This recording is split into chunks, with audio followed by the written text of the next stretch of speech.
నడుమ ఆటుపోటులను ఎదుర్కొంటూ బతుకు సమరం సాగించేవారు మత్స్యకారులు. సముద్రాన్ని నమ్ముకునే వారి రోజు ప్రారంభమవుతుంది. అలలపైకి వలలతో వేటకు వెళ్లే వారి వలలు నిండితేనే ఆ రోజు వారి కడుపు నిండినట్టు లెక్క. లేకుంటే మరో రోజైనా చేపలు పడకపోతాయా అన్న ఆశతో బతుకుతారు. అలా ఆశకు నమ్మకానికి మధ్య బతుకుతున్న మత్స్యకారుల జీవితాల్లోకి ఒక్కసారి తొంగి చూద్దాం.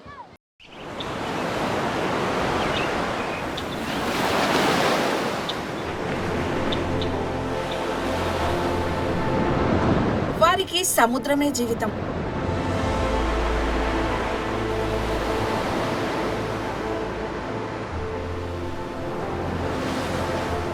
తల్లి ఒడిలో ఉన్నట్లుగా తరతరాలుగా ఆ గంగమ్మ ఒడిలోనే వారి జీవితాలు సాగిపోతున్నాయి.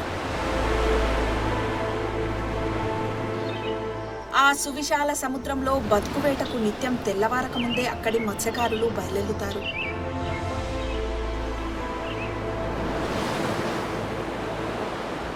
అలా చేపల వేటకు పొద్దు పొడిచినప్పుడు చేసే పయనం పొద్దుగూకే వరకు కొనసాగుతూనే ఉంటుంది.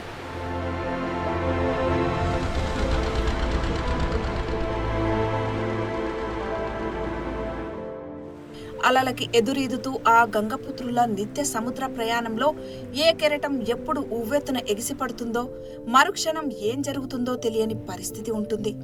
అయినా వారి పయనం ఆ అలల పొంగుల నడుమ ఆగక సాగుతూనే ఉంది. ఎందుకంటే సంద్రమే వారికి బతుకు భవిష్యత్.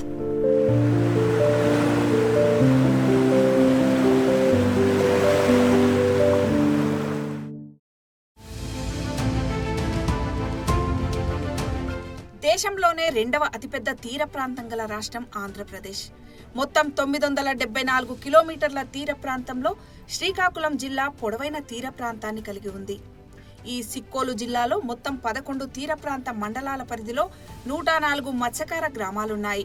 ఈ గ్రామాల పరిధిలో గల 192 కిలోమీటర్ల సముద్ర తీరంపై ఆధారపడి 1,12,000 మంది మత్స్యకారులు జీవనం వెల్లదీస్తున్నారు.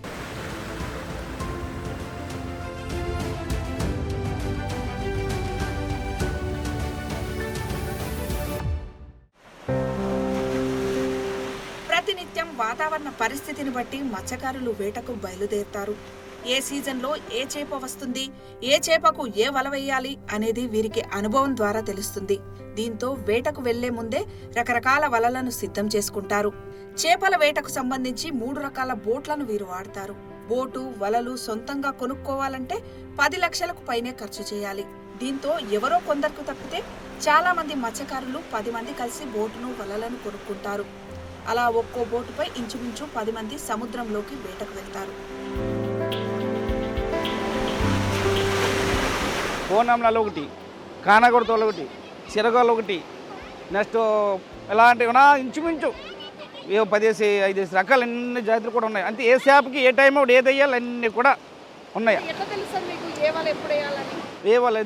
ఏ వాళ్ళు ఎప్పుడు వేయాలంటే మాకు కోనముల టైం వచ్చినప్పుడు 11, 12 ఈ నెలలో మాకు తెలిసిపోద్ది. ఆల్రెడీ మేము వేటకి వెళ్ళే మనకు కోనం పైకి వచ్చి దాడుతుంది. ఇది రేపు ఇవాళ వేద్దాం. మళ్ళీ లేకపోతే ఇప్పుడు కానగొడుతుంది అనుకో, మేము ఇంకో ఏరియా వాళ్ళకి వెళ్ళామనుకో, ఎరుపులు వచ్చి అంటారు, అంతే మచ్చలు అంటారు దాన్ని. ఇవాళ వేద్దాం రేపు. అలాగా చిన్న కావలు వచ్చింది అనుకో, అది విపరీతం తేలిపోతుంది ఒకసారి, మళ్ళీ ఆవలు తీస్తుంది. అది మాకైతే ఎక్స్పీరియన్స్. అది మాకు మరి ఎందుకంటే ఇంత పుట్టి నుంచి మరి ఎందులో ఉన్నాం కదా, అది మాత్రం మాకు ఇదైతే మాకు ఎక్స్పీరియన్స్.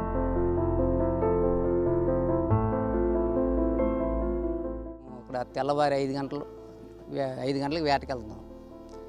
వేటకి వెళ్ళేటప్పుడు చేపలు ఉంటే కొంచెం ఏం వస్తాము, లేనప్పుడు రాత్రి కూడా అయిపోవచ్చు. అలాగని అటు తిరుక్కుని వస్తాం లోన. మరి గాలి వాతావరణం చూసి కొన్నిసార్లు వెళ్తాం, గాలి బాగుంటే వెళ్తాం, గాలికి ఉన్నట్లయితే వెళ్ళము. సముద్రం వాతావరణము కొన్నిసార్లు అయితే కొంచెం ఇబ్బందినమ్మా. అయితే రాత్రి నైట్ వేటకి వెళ్ళేప్పుడు కొంచెం ఇబ్బంది పడవలసిందే. పొగలేట కాబట్టి మనం అనుకూలంగా దగ్గర ఉన్నాం కూడా వచ్చేస్తాం. నైట్ వేటకి వెళ్ళేప్పుడు సాయంత్రం 4 గంటలకు వెళ్తారు. వెళ్ళిన తర్వాత వలేసేస్తారు అనమాట. 6 గంటలకు వలేసేస్తారు. మరి ఇది సడన్గా తీయడానికి అవ్వదు. అది వల తీయడానికి 3-4 గంటలు పడుతుంది. అలాంటప్పుడు చాలా ఇబ్బంది పడ్డాము. ఈ తుఫాను వచ్చి చాలా ఇబ్బంది పడినప్పుడు మేము 3-4 గంటల కూడా అంతే ఏవుకు 3-4 గంటలకే క్యారేజ్ పట్టుకొని మేము ఏటకు సముద్రంలోకి వస్తే మళ్ళీ తిరిగి వెళ్తోడికి పిల్లల మొక్కలు కానీ భార్య మొక్క చూడాలంటే మాకు కష్టము.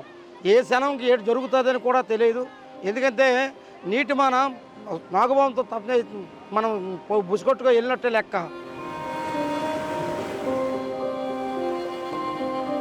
వాళ్ళన్నీ బోటు 10 లక్షలు అవుద్ది, చిన్న బోట్ అయితే 6 లక్షలు 7 లక్షలు అవుతాయి. అంటే వాళ్ళ కొలిది అనమాట. దానికి ఇంజినాలు అందుకుంటే మొత్తం ఆల్మోస్ట్ ఒక 10 లక్షలు ఉంటుంది. జీవితం ఒక గాలిపూడ టైపు. తాడు దీపం దారం నాకు ఇంటికి వస్తే మన సేపు. అక్కడ అది హ్యాండ్లు వేయవచ్చు, లేకపోతే దెబ్బ తగలవచ్చు, ఏదో పని చేసినప్పుడు ఏదైనా జరగచ్చు.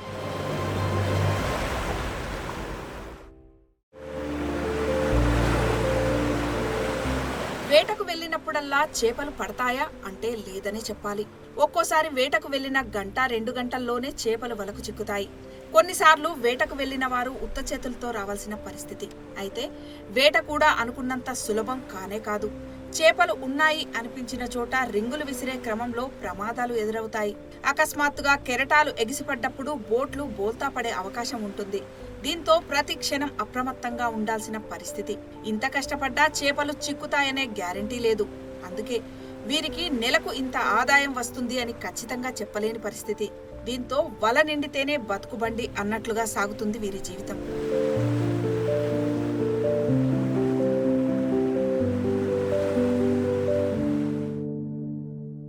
అమ్మ ఇక్కడ చేప వచ్చింది అనుకో, చేప చుట్టూ కొడతామన్నమాట. వెళ్ళేటప్పుడు రింగులు ఉంటాయి, రింగులు అంటారు. ఆ రింగులతో మనుషులు వెళ్ళిపోవడము, లేనిపోవడము, దెబ్బలు తగలడము, చాలా విషయాలు జరిగిపోయాయి, చాలా జరుగుతున్నాయి అలాంటివి. అంటే వాళ్ళు కొట్టేటప్పుడు పట్ పట్ పట్ పట్ పట్ పట్ పట్ పట్ మాకు కూడా కేకలు వేసుకుంటాం. అంటే మళ్ళీ అది మధ్యలో నుంచి బయటకు వెళ్ళిపోయింది అనుకో, మరి దొరకదు మిష్. మళ్ళీ వల్లాగలేదు 2 గంటలు, 2 గంటలు మళ్ళీ రక్తం కక్కి చెమటం తీసి మళ్ళీ లాగాలి.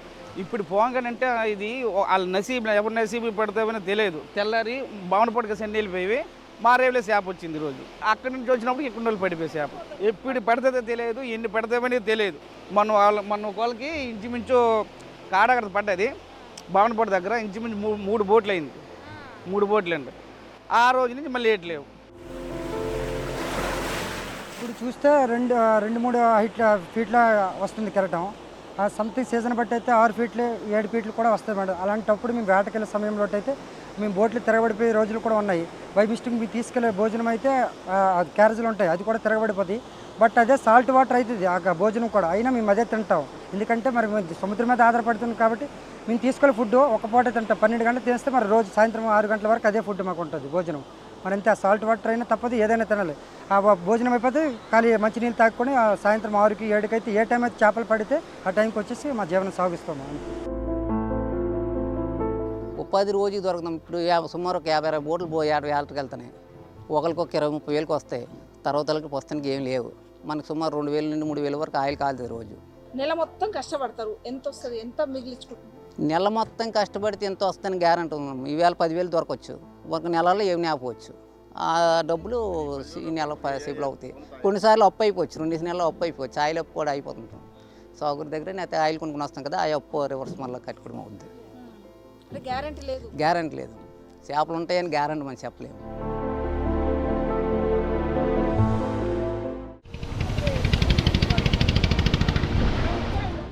ఇక్కడ వేటకు ఉపయోగించే సాధారణ బోటు పరిమితి 8 నాటికల్ మైల్స్. అంత దూరం వెళ్లినా అక్కడ చేపలు ఉన్నాయా లేదా తెలియని పరిస్థితి. దీన్ని నిరోధించడం కోసం ఫిష్ ఫ్రెండ్లీ మొబైల్ అప్లికేషన్ యాప్లోని GPS పై ఆధారపడతారు. దీనివల్ల ఏ రేవులో, ఏ దిశలో, ఎంత దూరంలో, ఏ అక్షాంశ రేఖాంశాల మధ్య చేపలు సమృద్ధిగా ఉన్నాయి అనే దానితో పాటు వాతావరణ సమాచారం, విపత్తు హెచ్చరిక కూడా తెలుస్తుంది. ప్రస్తుతం ఈ యాప్ మత్స్యకారులకు చాలా ఉపయోగకరంగా ఉంది. యాప్ సహకారంతో బోటు తీసుకొని సముద్రంలోకి ఒక్కరోజు వేటకు వెళ్లి రావాలంటే 40 లీటర్ల దాకా డీజిల్ ఖర్చవుతుంది. వేటలో చేపలు పడితే బోటు పైన వెళ్లిన వారందరూ సమానంగా పంచుకుంటారు.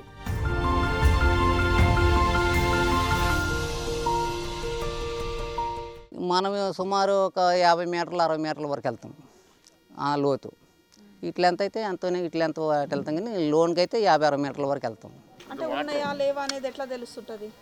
మనకి ఇప్పుడు గవర్నమెంట్ GPS ఒకటి వచ్చారమ్మా. ఆ GPS ద్వారాగా మనకి కొంతవరకు గవర్నమెంట్ కొన్ని హెల్ప్ చేసింది. ఆ GPS ద్వారాగా మనం చేపలు నింది కొంతవరకు తెలుస్తుంది అనమాట. ఆ ప్రదేశంకి మనం వెళ్ళొచ్చు. ఆ GPS ద్వారాగా మనకి ఇప్పుడు వెళ్ళే వలలో, వేటకెళ్ళే వలలో అక్కడ రాయిలు వాడలు కొన్ని లాంచీలన్నీ మునిగిపోంటాయి, రాయిలు అన్నీ ఉంటాయి కదా, అవి కూడా మనం ఈ జిపిఎస్ ద్వారాగా అక్కడ రాయి ఉందని తెలుసుకుని అక్కడ నెంబర్ చేసి రాయి ఉందో లేదని మనకు జిపిఎస్లో కట్టుకుంటే మనకు ఆ విధంగా సేఫ్ అవుద్ది. లేకపోతే ఈ సుమారు వలస ఎత్తి 7-8 లక్షల రూపాయల వాళ్ళు పాము కొట్టుకోవడం అయిపోద్ది. ఆ జిపిఎస్ ద్వారా మాకు ఉపయోగం పడుతుంది. ప్రతి ఒక్క టీవీకి బోర్డు మీద కెమెరా ఉంది, సీసీ కెమెరా.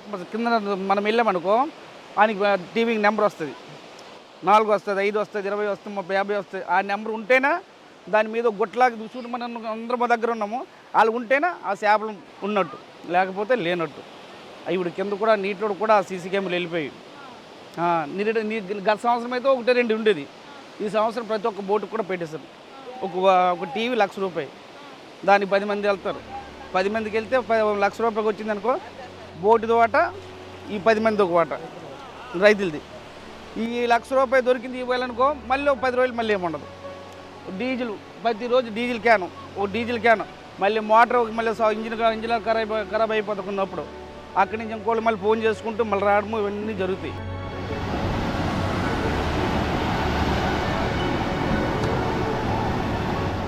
సముద్రానికి వెళ్ళి ఇంటికి వచ్చేదాకా గ్యారంటీ లేని గాలిబుడగ జీవితాలు వీరివి. ఒక్కోసారి వేటకు వెళ్ళి ఆ కడలిలోనే కన్నుమూసే పరిస్థితి ఉంటుంది.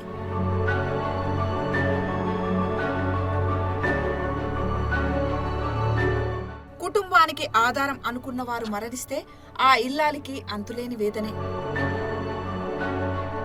ముఖ్యంగా మత్స్యకార కుటుంబాలలో చాలా మందికి వ్యవసాయ భూములు ఉండవు. దీంతో ఎవరైనా వేటకు వెళ్లి చనిపోతే ఆ వచ్చిన పరిహారానికి రెక్కల కష్టం తోడైతేనే వారి బతుకునావా ముందుకు సాగుతుంది. 8వ నెల 9వ తేదీనమ్మా ఏటకెళ్ళి 4 గంటలకు వెళ్ళారు. ఏటకెళ్ళి తెప్పమని చనిపోయారు. చనిపోయేమో ఇక్కడ వచ్చారు అందరూ, పోలీసులు అందరూ వచ్చి పోస్ట్ మార్టం చేస్తారు. చేసిన తర్వాత రాష్ట్రపరిహారం వచ్చింది. మరి ఏటకంటే మరి అప్పుడు పెద్ద కేరటాలు పడియి కదా, దానివల్ల చనిపోయారు. నా జీవనం అంతే, మరి కాలు ఆడితే కడుపు ఆడుతుంది, లేకపోతే పరిస్థితి చిన్నపిల్లలు చాలే. మరి భవిష్యత్తులో ఎంతో అప్పులు ఉన్నాయి, అప్పులు తీర్చాం. మరి పిల్లలు చిన్నోళ్ళు, ముసలోడు ఉన్నాడు. బాగున్న రోజు ఎక్కడికి వెళ్ళడం, బాగున్న రోజు ఇంటికాడ ఉండడం. మరి కడుపు మంట, భూములు లేవు, పుట్టలు లేవు, ఆస్తులు లేవు, అంగులు లేవు. గంగమ్మ తల్లి పెడితే తినడము, లేకపోతే ఉండడము.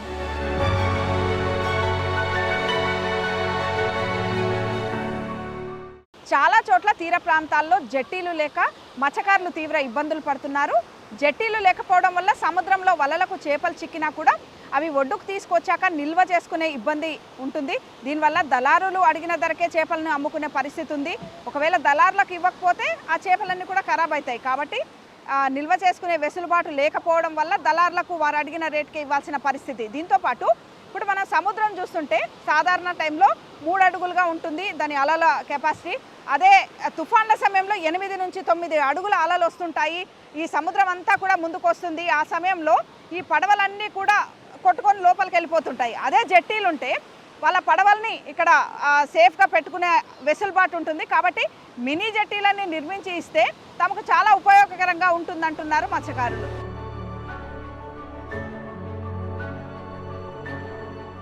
సిక్కోలులో చాలా చోట్ల తీర ప్రాంతాలలో జెట్టీలు లేకపోవడం వల్ల మత్స్యకారులు తీవ్రంగా ఇబ్బంది పడుతున్నారు. సముద్రంపై వేటకు వెళ్లి చేపలు పట్టుకురావడం ఒక ఎత్తైతే వాటిని నిల్వ చేసుకునే పరిస్థితి లేక వచ్చిన కాడికి అమ్ముకునే పరిస్థితి ఉందంటున్నారు మత్స్యకారులు. చేప అనేది నీటి నుండి పట్టాక గంటల వ్యవధిలోనే దాన్ని స్టోరేజ్ చేసుకోవాలి. లేకుంటే సమయం గడిచే కొద్దీ చేప విలువతో పాటు తమ కష్టం కూడా తగ్గిపోతున్నట్లు లెక్క. అయితే చాలా చోట్ల చేపలు స్టోరేజ్ చేసుకునే సదుపాయాలు లేకపోవడం వల్ల సావుకారులు అడిగిన ధరకే అమ్ముకుంటున్నామని ఆవేదన వ్యక్తం చేస్తున్నారు మత్స్యకారులు. జెట్టీలు లేకపోతే కెరటాలు వచ్చేసి బోట్లు పల్టీలు కూడా చాలా ఉంటాయి. బోట్లు కూడా పల్టీ అయిపోయి వల్లపోయి బోట్లన్నీ బద్దలైపోయి ఇబ్బందిగా ఉంటాయి. జెట్నీ ఉంటే కొంత పర్వాలేదు. తుఫాన్ల కింద వచ్చామనుకో బోట్లు కూడా మన పల్టీ ఎంతమంది అయిపోయినాయి, బోట్లు కూడా పోయాయి. చేపల స్టోరేజ్ లేదమ్మా, అది చాలా అవసరం. ఇప్పుడు ఎన్నో గత ప్రభుత్వాలు అండి ఇవి కట్టేస్తాం అని చెప్తారు, కానీ ఇంతవరకు ఎక్కడ మాకు కావట్లేదు. చేపలు ఇప్పుడు 2 నెలలు లేవనుకో, ఒక ఏదో రోజు పడ్డాయి, అందరికి ఆటోమేటిక్ పడిపోతాయి. అప్పుడు ఆటోమేటిక్గా సాగుకర్లు ఉండరు, ఐస్ కావాలి, ఐస్ సెట్ అవ్వదు మనకి. ఆ స్టోరేజ్ మాకు మత్స్యకారులకి చాలా అవసరం. మాకు ఆ స్టోరేజ్ ఏ గవర్నమెంట్ వచ్చినా, మొన్న వైసీపీ గవర్నమెంట్ కడతామని చెప్పారు, ఇంతకుముందు టీడీపీ గవర్నమెంట్ వచ్చింది, అది కడతామని చెప్పారు. ఇంతవరకు మాటలే మిగిలిపోతుంది కదా, ఇంతవరకు అది స్టోరేజ్ ఎక్కడ చేయట్లేదు. అది మాకు వలసలు వెళ్ళడానికి కారణం కూడా ఇది కొంత ఇదమ్మా. ఇప్పుడు 1 లక్ష రూపాయలు చివరికి పడ్డది అనుకో, అందరికి పడిపోయాను ఆటోమేటిక్గా. ఆ చేప సడలంగా మరి బాక్సులు ఐస్ మాకు రెడీ అవ్వదనమాట. ఆ స్టోరేజ్లు ఉన్నాయనుకో, నిల్వ చేసుకోవడానికి రేపు అమ్ముకోవడానికి మాకు మత్స్యకారులకి అది హెల్ప్ అవుద్ది. అది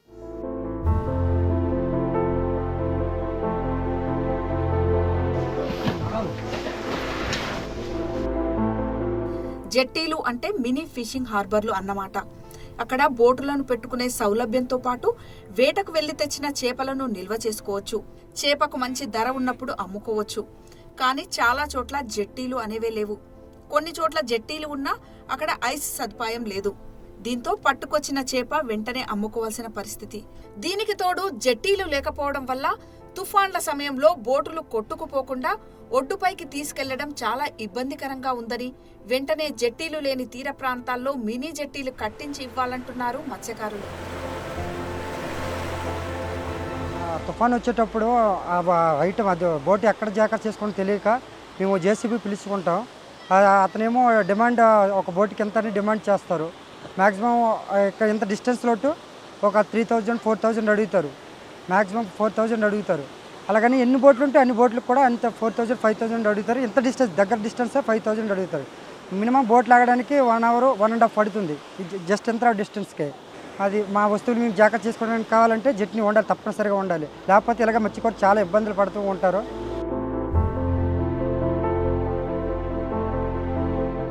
మాకు సరుకు పడేటప్పటికి ఒక రేటు ఉంటుంది, ఇక్కడ ఒడ్డుకు వచ్చేటప్పటికి వేరే రేటు ఉంటుంది. అలాగే మాకు కష్టం వీలైతే అంటే రేటు కూడా తగ్గిపోతుంది, దాని వాల్యూ కూడా తగ్గిపోతుంది. మిశ్రమ చేసేటప్పుడు డ్రై అయిపోయి రేటు కూడా తగ్గిపోతుంది మేడం. అదే నీటిలో ఉండేటప్పుడు అయితే రేటు బాగా ఉంటుంది. జట్ని ఉంటే అక్కడ నిల్వ ఉంటే ఐస్ ఉంటాయి, అన్ని యాసిటీస్ అన్నీ ఉంటాయి, ఏం ప్రాబ్లం ఉండదు. ఆ డిమాండ్ అలాగా రేటు పెరుగుతుంటే తప్ప తగ్గదనేది. జెట్టి లేకుంటే చాలా ఇబ్బంది మేడం, ఎందుకంటే ఇవి చాలా వెయిట్తో కూడుకున్నవి. ఒకప్పుడు అయితే చిన్న మరబోటులతో చిన్న పడవలతో లాక్కు వెళ్తుండేవారు. ఇప్పుడు ఏంటంటే మిషనరీస్తో వెళ్తున్నారు కాబట్టి జట్టు లేకుంటే భుజం మీద 40 మంది 50 మంది మోసుకొని తేవడము చేయడము, ఈ మిషనరీస్ వాళ్ళు అన్నీ చాలా ఒత్తిడితో కూడుకున్నది, చేయలేరు కూడా. ఇప్పుడు ఉన్న సదుపాయాలకైతే జట్టు ఉంటే చాలా మంచిది. కాకపోతే అక్కడ ఐస్ ఫ్యాక్టరీ ఇక్కడ నుంచి పలాస 18-20 కిలోమీటర్ దూరం నుంచి తీసుకురావాల్సి వస్తుంది. అలాగని దగ్గరలో పెడదామంటే ఇక్కడ 3 ఫేస్ కరెంట్ సప్లై లేకపోవడం వల్ల దగ్గరలో ఎవరు ప్లాన్ చేయలేకపోతున్నారు.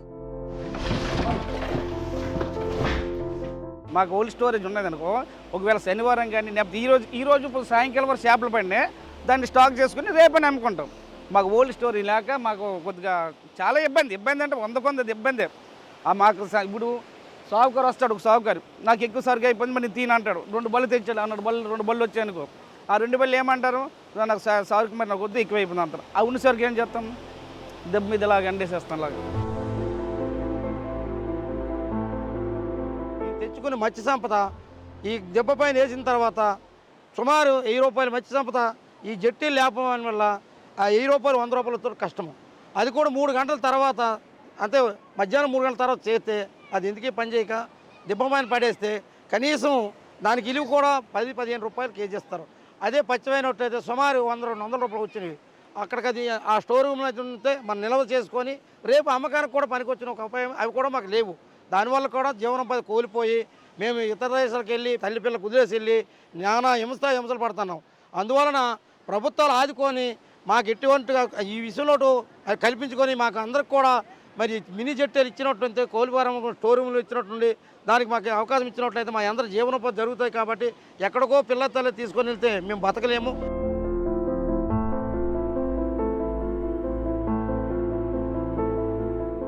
మత్స్యకారులు చేపల వేటకు వెళ్ళి రాగానే అనేక రకాల చేపలు పడతాయి. దాంట్లో సైజుల వారీగా చేపల్ని డివైడ్ చేస్తారు. ఏ చేపకు ఎక్కడ డిమాండ్ ఉంటే అక్కడికి పంపుతారు. ఆ చేపలు పట్టుకొచ్చిన గంట వ్యవధిలోనే వాటన్నిటిని ఐస్లో పెట్టేసి వీటన్నిటిని కూడా ఎక్స్పోర్ట్ చేస్తుంటారు.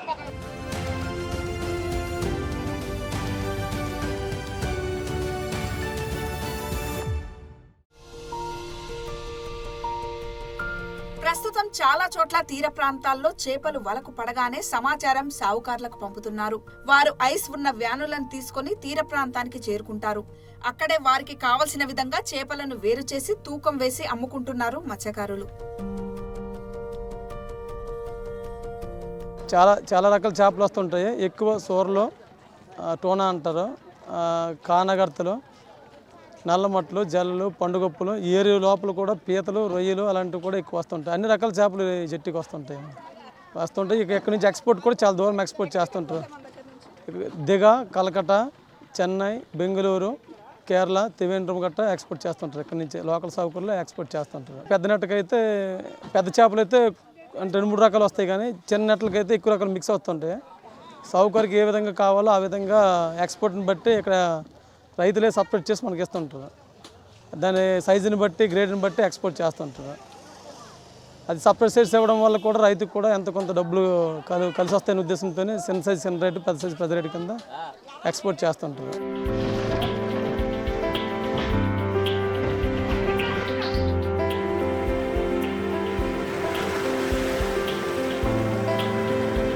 మత్స్య సంపద తగ్గడం, జట్టీలు లేకపోవడం తదితర సమస్యలతో ఈ సిక్కోలు ప్రాంత మత్స్యకారులు వేరే ప్రాంతాలకు వలసపోతున్నారు. ఒక్క ఈ జిల్లా నుండే దాదాపు 25,000 మంది వేరే ప్రాంతాలకు వలసపోయారు. ఇక్కడ బతుకు తెరువు లేక గుజరాత్, తమిళనాడు, పశ్చిమ బెంగాల్, గోవా లాంటి ప్రాంతాలతో పాటు ఇతర దేశాలకు సైతం బతుకు చేత పట్టుకుని పోతున్నారు.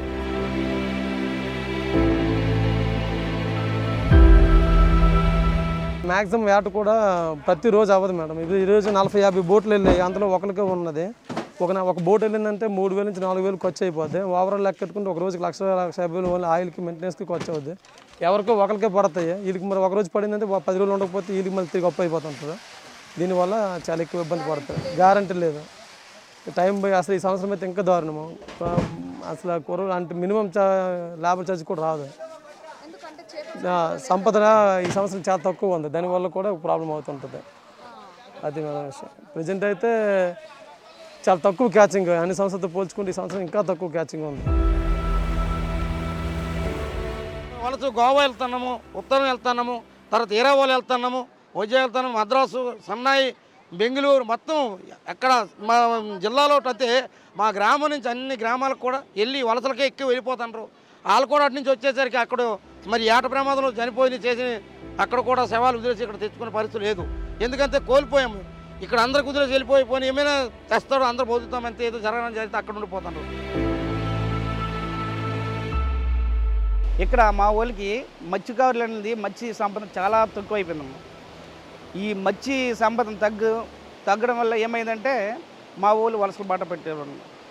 ఒకడు వెళ్తే వాడి దుక్కు చూసుకుని ఇంకోటి దుక్కు చూసి ఇంకో ముగ్గురు అలాగ పోతూ మాకు ఇక్కడ బెంగళూరులో ఉన్నారు, మలిపీలు ఉన్నారు, దుబాయ్లో ఉన్నారు, అన్ని దగ్గర ఆల్మోస్ట్ ఇంచుమించు మాకు గెదలపాటు నుంచి ఇంచుమించు 100-200 మంది వెళ్ళిపోయి ఉన్నారమ్మ. ఎందుకంటే వైజాగ్ బోట్లు వచ్చి మాకు బాగా ఇబ్బంది పెట్టింది. మా తీర ప్రాంతంలో మా ఇక్కడి నుంచి ఎవరికి కూడా భూమి లేదమ్మా. ఓ సెంటు భూమి కూడా లేదు. ఎలక బతకాలా ఏంటి, ఒక్కొక్కళ్ళు 2-3 పిల్లలకు కన్నారు. ఆ పిల్లలకు మరి పెంచుకోవాలంటే ఇక్కడ ఉంటే మనకి జరగదు అనుకుంటూ వలసలు వెళ్ళిపోవడం జరిగిపోతుందమ్మా.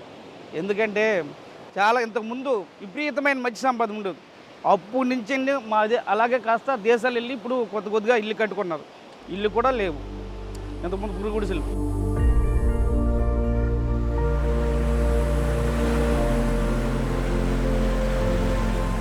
సముద్ర వేట తప్ప నేటికి చదువుకు దూరంగానే ఉన్నాయి మత్స్యకార గ్రామాలు. అక్కడి చిన్నారులకు కూడా సముద్రంతోనే ఆటపాటలు.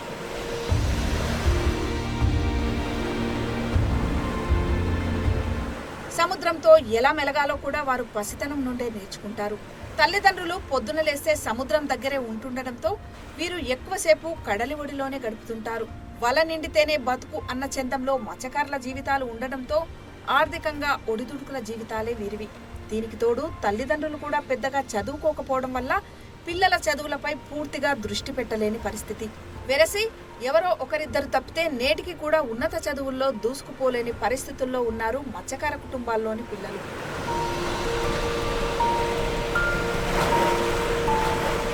సముద్రం అనే ఆటే తప్ప మిగతా మాకు తెలియదు.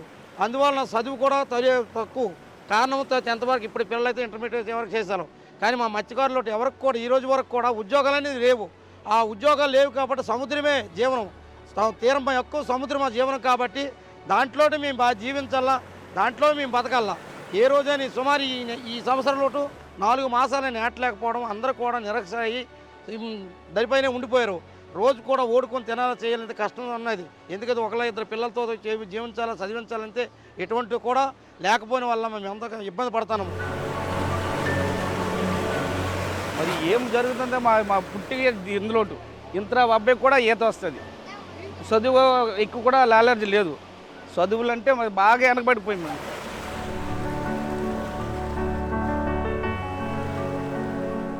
ప్రతి ఏటా ఏప్రిల్ 15 నుండి జూన్ 15 దాకా వేట నిషేధం. ఆ సమయంలో ప్రతి మత్స్యకారుడికి నెలకు 5,000 చొప్పున 10,000 రూపాయల ఆర్థిక సహాయం ప్రభుత్వం చేస్తుంది. అయితే అది అందరికీ అందడం లేదంటున్నారు మత్స్యకారులు. దీనికి తోడు ప్రస్తుతం ప్రభుత్వం నెలకు 300 లీటర్ల డీజిల్ ని లీటర్కు 9 రూపాయల చొప్పున సబ్సిడీ ద్వారా ఇస్తుంది. అయితే ఇది తమకు ఏ మూలకు సరిపోవడం లేదని సబ్సిడీని మరింత పెంచాలంటున్నారు మత్స్యకారులు. అంతేకాక ఆధునిక పడవలు, వలలపై కూడా సబ్సిడీ సైతం అందించాలని కోరుతున్నారు. మాకు ఇబ్బంది మేడం. ఇప్పుడు కూడా యాటకి వెళ్ళిన తర్వాత మాకు గ్యారంటీ కూడా ఉండదు. ఏవైతే ఈవేళ దొరికితే రేపు దొరకపోవచ్చు, నెల రోజులకు కూడా 2 మాసాలకు కూడా దొరకపోవచ్చు ఏటీ కూడా. అప్పుడు మాకు ఇబ్బంది పడుతుంది. గవర్నమెంట్ నుండి మాకు ఏ సౌకర్యాలు కూడా అందట్లేదు. అది 2 మాసాలు యాటకి బంద్ అయినప్పుడు కూడా వచ్చినవి డబ్బులు కూడా కొంత జనంకి అంతనే కొంత జనంకి అందట్లేదు. అది అందట్లేదు. గవర్నమెంట్ సరిగ్గా మనకి ఇస్తాను మేడం, అందరికి ఇవ్వట్లేదు. కొంత జనంకి అందట్లేదు. అవి వచ్చి పెన్షన్ వచ్చిన వాళ్ళకి కూడా కట్ అయిపోతున్నాయి డబ్బులు. భూమి వచ్చిన వాళ్ళకి కూడా కట్ అయిపోతున్నాయి మేడం. వాళ్ళకి కూడా ఇబ్బందులు పడుతున్నారు. అందరు మత్స్యకారులు మేము యాట చేస్తున్నాం కాబట్టి అందరికీ కూడా అందట్లేదు. ఉన్నాయి మేడం, కొద్ది ఉన్న వాళ్ళకి ఉన్నాయి. కొంచెం వేసి 5 సెంట్లు 10 సెంట్లు ఉన్నాయి, అంతే, ఎక్కువ లేవు. అదే మేడం. అంటే 5 సెంట్లు 10 సెంట్లు ఉన్నా 10,000 ఇవ్వరా? 10,000 అందట్లేదు వాళ్ళకి. భూమి ఉన్న వాళ్ళకి అందట్లేదు, పెన్షన్ వచ్చిన వాళ్ళకి కూడా అక్కడికి అందట్లేదు మేడం, డబ్బులు అందట్లేదు.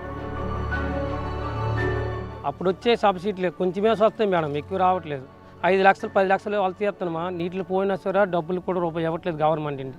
మాకే మత్స్యకారులకు గవర్నమెంట్ రూపాయి కూడా అందట్లేదు. వాళ్ళు పోయినా సరే పెడతానం కానీ అందట్లేదు మాకు.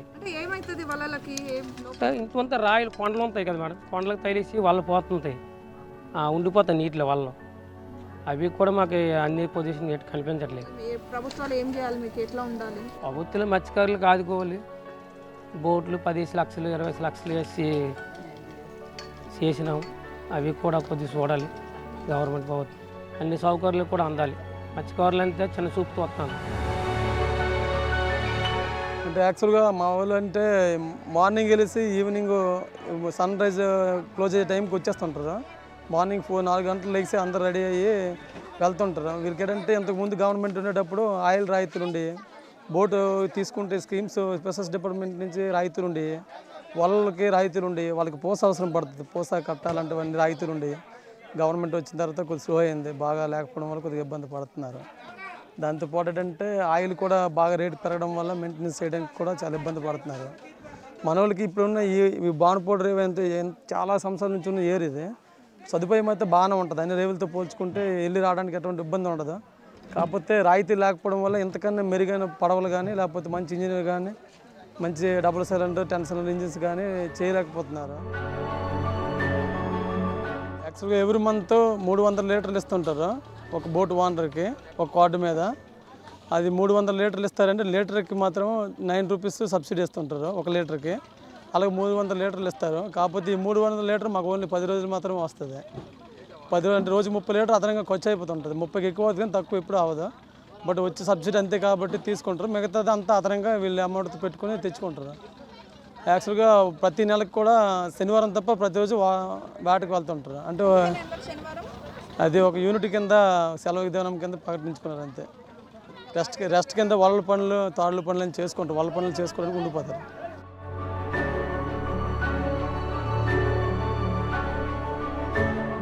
డీజిల్ సబ్సిడీ 9 రూపాయలు అమ్మా, గవర్నమెంట్ 9 రూపాయలు ఇస్తాం మాకు. 300 లీటర్ నెలకి, ఒక నెలకు 300 లీటర్లు. అది 45 డేస్ నిషేధం లోటు ఇవ్వరు, మళ్ళీ వేట చేసినప్పుడే ఇస్తారు. 4వ నెల 15తో ఏప్రిల్ 15తో నిషేధం. అంటే ఎం బోట్లు వెళ్ళవు, మోటార్ బోట్లు వెళ్ళవు. ఈ చిన్న తెప్పలు వెళ్ళి అలాంటి తెప్పలు వెళ్తాయి. ఆ 45 రోజులు మాకు గవర్నమెంట్ ఏంటంటే మత్స్యకారులకు మనిషికి 15,000 రూపాయలు. గత ప్రభుత్వం 4,000, ఈ ప్రభుత్వం మాకు 15,000. సరిపోతున్నామంటే మరి మాకు ఇచ్చిన మరి ఏం చేస్తాం? అది కానీ సరిపోదు. ఎంత వచ్చినాయి నరుడికి ఆశే కాదంటలేదు. కానీ ఆ బోట్లకి ఈ చిన్న తెప్పకి 3కి, మోటార్ బోట్కి 6కి మనిషికి 15,000 రూపాయలు ఇస్తాం. ఇప్పుడు మీరు ఇంత కష్టపడి బతుకుతారు, ఇప్పుడు నెలకు మీ సంపాదన ఎంత ఉంటుంది? అమ్మ మాకు నెలకు సంపాదన అనేది అంటే ఉండదు. ఈవేళ రూపాయి రావచ్చు, రేపు ఏమీ ఉండదు. రేపు ఎల్లుండి 2 రూపాయలు రావచ్చు. అత్తలాంటి ఏముండవు. ఇగో ఈ సంవత్సరం కల్లా ఈరోజు ఎన్నుకోండి చేపలు కొన్ని ఉన్నాయి ఈరోజు.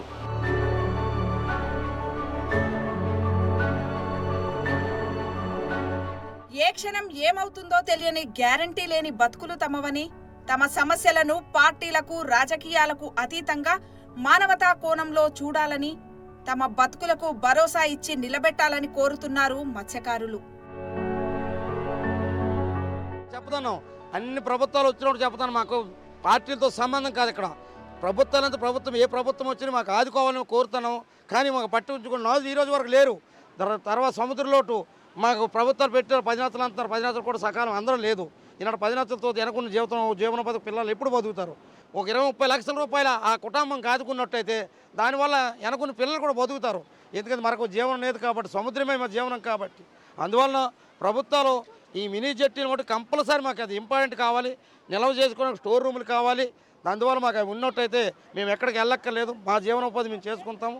మా గ్రామంలో 350 ఇళ్ళు ఉన్నాయి. ఈ 350 ఇళ్ళలో కూడా ఎవరికి కూడా భూములు లేవు. కేవలం సముద్రమానే ఆధారం. ఈ సముద్ర ఆధారం ఈ 4 మాసాలు కూడా కనీసం రోజుకి 10 రూపాయలు తెచ్చమని 4 మాసాలు లేదు. ఈ పొద్దున్నకి 10 రూపాయలు 5 రూపాయలు కనబడుతున్నాయి. ఇది ఏ రోజు ఉంటుందో ఏది రోజు ఉండదో తెలియదు. ప్రజెంట్ అయితే నువ్వుల రేవు, ఇక్కడ భావనపాడు, అక్కడ మూలపేట పోర్ట్ అవుతుంది. చూడాలి మరి. ఫిషింగ్ హార్బర్ వేరు, పోర్ట్ వేరు మేడం. యాక్చువల్గా పోర్ట్ గవర్నమెంట్కి అంత ఆదాయం ఉంటుంది, జనాలకి అయితే ఏం ఆదాయం ఉండవు. ఇక ఫిషింగ్ హార్బర్లో అయితే మాత్రం అందరికీ ఒక బాగుంటుంది. చిన్న చిన్న ఊరులు కూడా ఆటోల మీద వచ్చి ఇక్కడ నుంచి కొత్తపేట, కంబరాడిపేట, ఉక్కుంపేట వరకు కూడా ఇక్కడికి వచ్చి ఆట చేసుకుంటారు మా ఊర్లోనే. మంచినీళ్ళపేట కంటే ఇది మంచి సదుపాయం మాకు ఎక్కువ. అక్కడ నుంచి ఆటోల మీద ఎక్కువ జనం 3 గంటలకు 4 గంటలు వేసి వచ్చి ఆటకి వెళ్తుంటారు. ఎక్స్పోర్ట్ మాత్రం ఇక్కడ నుంచి ఇక్కడ లోకల్ సౌకర్యాలు ఎక్స్పోర్ట్ చేస్తుంటారు. ఇక్కడ భావనపాడు పోర్ట్ ఉన్నదమ్మా. ఆ భావనపాడు ఎత్తలు మా జెట్ ఉన్నది. భావనపాడికి మూలపేట పోర్ట్ అయింది. ఒకవేళ తుఫాను వచ్చినా సరే మీ పోర్ట్లో కుదరాలి. మాకు కుదరకపోతే బాగోదు. ఎందుకంటే ఉదురు తుఫాను వచ్చింది, మొత్తం బోట్లన్నీ మొత్తం కొడుకులిపోయి అవతలకి మేము వెళ్ళలేము. అవతలకి వెళ్ళామా మన పేనమని. అలాంటప్పుడు ఏంటంటే బోట్లు తిరగబడి కలింపండికి వెళ్ళిపోయి బోట్లు తిరగబడి వాళ్ళ నేట్లు గేట్లు అన్నీ మొత్తం చిందిరి బందిరి అయిపోయింది. ఆల్రెడీ బాగా నష్టం. అక్కడ చిన్నపిల్లి చిన్నపిల్లి ఉన్నది. అక్కడ మొత్తం ఆ బోట్లన్నీ ఫినిష్ అయిపోయి వాళ్ళ మీద.